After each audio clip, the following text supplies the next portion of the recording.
بسم اللہ الرحمن الرحیم۔ حضرت ابو ذر غفاری رضی اللہ عنہ کا اسلام۔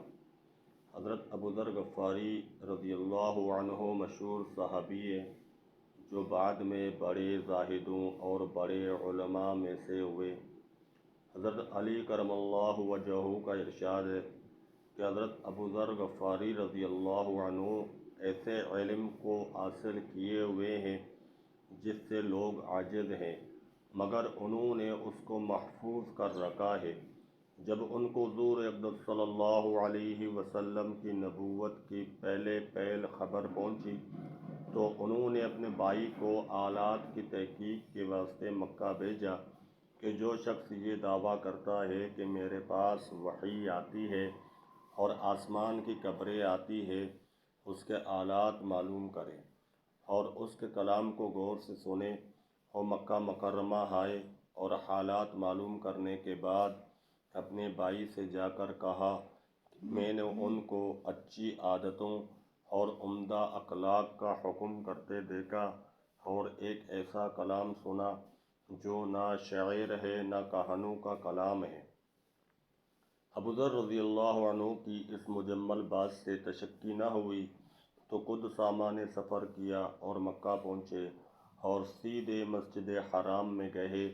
حضور صلی اللہ علیہ وسلم کو پہچانتے نہیں تھے اور کسی سے پوچھنا مصلحت کے خلاف سمجھا۔ شام تک اسی حال میں رہے۔ شام کو حضرت علی کرم اللہ وجہہ نے دیکھا کہ ایک پردیسی مسافر ہے۔ مسافروں کی، غریبوں کی، پردیسیوں کی خبر گیری، ان کی ضرورتوں کا پورا کرنا ان حضرات کی گٹھی میں پڑا ہوا تھا، اس لیے ان کو اپنے گھر لے آئے، میزبانی فرمائی، لیکن اس کے پوچھنے کی کچھ ضرورت نہ سمجھی کہ کون ہو، کیوں آئے۔ مسافر نے بھی کچھ ظاہر نہ کیا۔ صبح کو پھر مسجد میں آ گئے اور دن بھر اسی حال میں گزرا کہ خود پتہ نہ چلا اور دریافت کسی سے کیا نہیں۔ غالباً اس کی وجہ یہ ہوگی کہ حضور صلی اللہ علیہ وسلم کے ساتھ دشمنی کے قصے بہت مشہور تھے۔ آپ صلی اللہ علیہ وسلم کو اور آپ کے ملنے والوں کو ہر طرح کی تکلیفیں دی جاتی تھیں۔ ان کو خیال ہوا کہ صحیح حال معلوم نہیں ہوگا اور بدگمانی کی وجہ سے مفت کی تکلیف علیحدہ رہی۔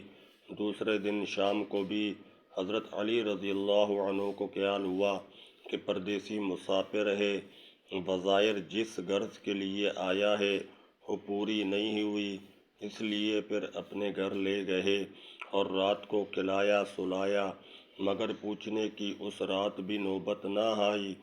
تیسری رات کو پھر یہی صورت ہوئی تو حضرت علی نے رضی اللہ عنہ نے دریافت کیا کہ تم کس کام آئے ہو، کیا غرض ہے؟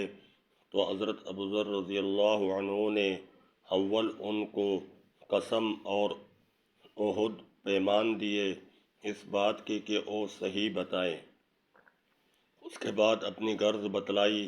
حضرت علی کرم اللہ وجہہ نے فرمایا کہ وہ بے شک اللہ کے رسول ہیں اور صبح کو جب میں جاؤں تو تم میرے ساتھ چلنا، میں وہاں تک پہنچا دوں گا، لیکن مخالفت کا زور ہے، اس لیے راستے میں اگر مجھے کوئی شخص ایسا ملا جس سے میرے ساتھ چلنے کی وجہ سے تم پر کوئی اندیشہ ہو تو میں پیشاب کرنے لگوں گا یا اپنا جوتا درست کرنے لگوں گا، تم سیدھے چلے چلنا، میرے ساتھ ٹھہرنا نہیں، جس کی وجہ سے تمہارا میرا ساتھ ہونا معلوم نہ ہو۔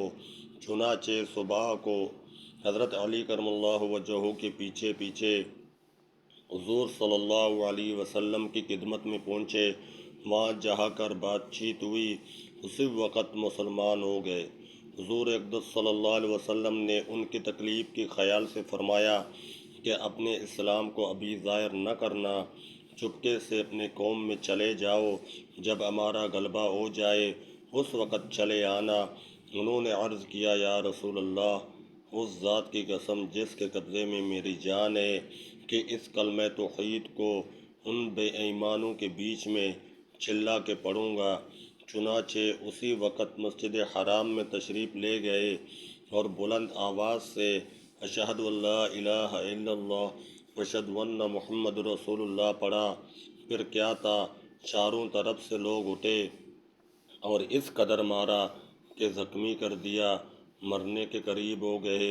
حضور صلی اللہ علیہ وسلم کے چچا حضرت عباس رضی اللہ عنہ، جو اس وقت تک مسلمان بھی نہیں ہوئے تھے، ان کے اوپر بچانے کے لیے لیٹ گئے اور لوگوں سے کہا کہ کیا ظلم کرتے ہو، یہ شخص قبیلہ غفار کا ہے اور قبیلہ ملک شام کے راستے میں پڑتا ہے، تمہاری تجارت وغیرہ سب ملک شام کے ساتھ ہے، اگر یہ مر گیا تو شام کا جانا آنا بند ہو جائے گا۔ اس پر ان لوگوں کو بھی خیال ہوا کہ ملک شام سے ساری ضرورتیں پوری ہوتی ہے، وہاں کا راستہ بند ہو جانا مصیبت ہے، اس لیے ان کو چھوڑ دیا۔